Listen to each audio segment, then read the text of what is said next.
날마다 솟는 샘물과 함께하는 오늘의 큐티 시간입니다. 12월 29일 화요일 오늘의 말씀은 미가서 7장 1절로 6절까지의 말씀입니다. 재앙이로다 나야. 나는 여름 과일을 딴 후와 포도를 거둔 후 같아서 먹을 포도송이가 없으며 내 마음에 사모하는 처음 익은 무화과가 없도다.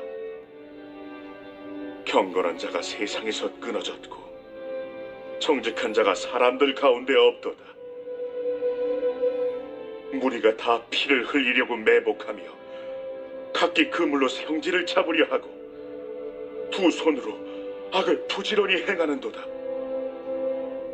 그 지도자와 재판관은 뇌물을 구하며 권세자는 자기 마음의 욕심을 말하며 그들이 서로 결합하니 그들의 가장 선한 자라도 가시 같고 가장 정직한 자라도 찔레 울타리보다 더하도다.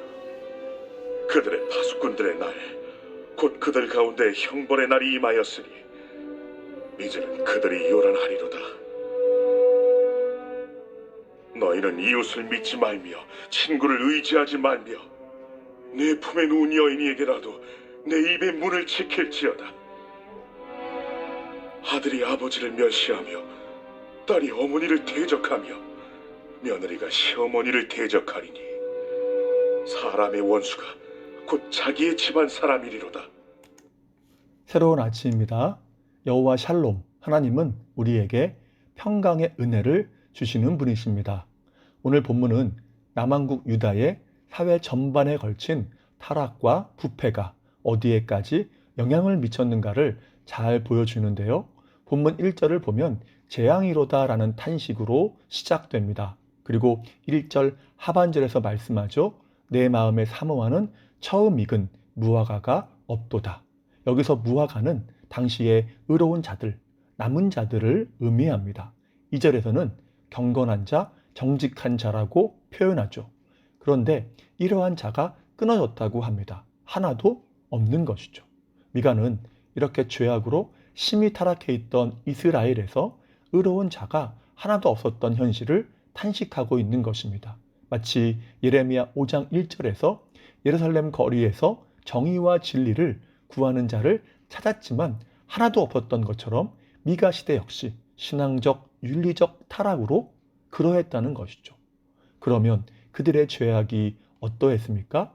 2절 하반절에서는 백성들의 불의의 열매인 폭력과 폐역에 대해서 말하고 3절에서는 지도자와 권력층의 타락에 대해서 이야기합니다.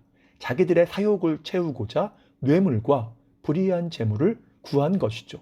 당연히 이들에게서 공정한 판결과 처우를 기대할 수는 없었습니다. 그러니까 일반 백성들에서부터 권력층에 이르기까지 총체적으로 타락하고 부패했다는 것입니다.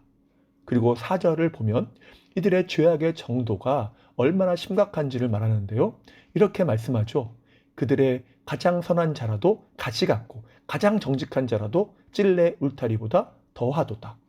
가장 선하고 정직한 자도 가시와 찔레 울타리처럼 다른 사람들을 공격하고 상처를 입힐 정도니까 그들이 얼마나 타락했는지를 알 수 있다는 것입니다. 이 때문에 이 말 결과가 무엇입니까? 4절 하반절입니다. 그들의 파수꾼의 날, 곧 그들 가운데에 형벌의 날이 임하였으니 그들이 요란할 것이다. 하나님의 심판의 날에 철저한 심판으로 그들에게 큰 두려움과 대혼란이 임한다는 것입니다. 그런데 이 남한국 유다의 문제는 그 사회의 죄악이 단순히 지도층에만 머문 것이 아니었다는 것입니다. 그들의 부패와 타락은 사회 전체에 영향을 미쳤고 사회 구성의 기초 단위인 가정까지 파고들었고 파괴하고 있었다는 것이죠. 이제는 이웃, 친구, 심지어 가족까지도 각자 자신의 욕심과 욕망을 채우기 위해서 서로를 이용하고 해를 입히는 상황까지 간 것입니다. 더 이상 회복 불가능한 상태까지 간 것이죠. 그래서 5절에서 말씀하지 않습니까? 이웃도 믿지 말고 친구도 의지하지 말며 자신의 아내에게도 비밀을 지키라. 왜입니까? 더 이상 가까울 수 없는 가족이지만 아들이 아버지를, 딸이 어머니를 며느리가 시어머니를 이용하고 대적할 것이기 때문입니다. 원수가 외부 사람이 아니라 자기의 집안 사람이 될 것을 말씀하는 거죠. 이 모든 원인이 무엇입니까? 그것은 그 백성들이 하나님만을 경외하는 믿음을 잃어버렸기 때문입니다. 칼빈은 인간의 죄악된 본성은 이기심을 따라 움직인다고 했는데 모든 우상이 이러한 이기심의 발로라는 것입니다. 그래서 백성들이 우상을 만들 때마다 자기를 위하여라는 표현이 등장한다고 했습니다. 모든 타락의 원인이 하나님 사랑이 아닌 자기 사랑에 있었던 것이죠. 이러한 하나님 앞에서의 불경건은 사회 전반에 걸친 타락이라는 불의를 낳았고, 이것은 코로나19 바이러스처럼 하나님이 만드신 가정에까지 파고들어서 영적으로 병들게 하고 파괴하고 있었던 것입니다. 그렇다면 이에 대한 처방전이 무엇일까요? 마틴 로이드 존스 목사는 교회의 부흥에 대해서 이렇게 말씀합니다. 교회가 죽어가며 거의 끝장난 듯 보이던 시절이 있었습니다. 지금도 그럴 수 있습니다. 그런데 그때마다 갑자기 하나님이 나타나셔서 원수들을 흩으시고 교회를 되살려 주셨습니다. 교회의 부흥이란 교회가 다시금 이 이상을 보는 것입니다. 부흥이 임하면 교회가 다시 주님을 보게 됩니다. 그분이 치료하는 광선으로 떠오르실 때 원수는 물러가고 교회는 살아납니다. 그리고 하나님만이 이 일을 하십니다. 그래서 부흥이란 영광 가운데 그분을 보는 것이며 그에게로 돌아가는 것이고 그에게 기도하는 것입니다. 그렇습니다.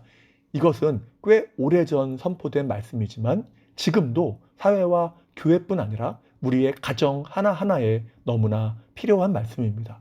그래서 우리는 하나님을 경외해야 합니다. 주님을 사랑하며 그 말씀을 순종하는 가정이 되는 것입니다. 이것이 하나님의 은혜를 덧입는 길이며 우리의 가정이 영적으로 회복되고 부흥되는 비결인 것이죠. 그리고 부흥의 목적은 오직 하나님의 이름과 그 명예와 영광을 드러내는 것입니다. 교회가 각 가정이 하나님만을 바라보며 사랑하게 될 때에, 경외할 때에 그러한 일은 일어날 것입니다. 예수님도 말씀의 결은 조금 다르지만 미가서 7장 6절의 말씀을 마태복음 10장 36절에서 인용하십니다. 사람의 원수가 자기 집안 식구리라. 그리고 주님은 그 다음에 아주 중요한 말씀을 하십니다. 마태복음 10장 37절에 보면 아버지나 어머니를 나보다 더 사랑하는 자는 내게 합당치 않다. 무엇입니까? 가정에서 경건한 자와 불경건한 자와의 불협화음이 일어날 것인데 그 이유가 무엇이냐? 주님보다 세상을 또 주님보다 자기를 더 사랑했기 때문이라는 것입니다. 때문에 기분으로 돌아가서 주님을 사랑하고 의지하며 그 말씀에 순종하는 삶이 되라는 것이죠. 그럴 때에 우리들의 가정 역시 믿음의 가정으로 지켜나갈 수 있다는 것입니다. 이제 말씀을 마무리합니다. 오늘날 역시 미가 시대와 별반 다르지 않을 것입니다. 사회의 총체적인 죄악의 물결이 가정까지 파고들고 있습니다. 여러분, 지금의 코로나19의 어려움 속에서 해결 방법으로 제시되는 것이 무엇일까요?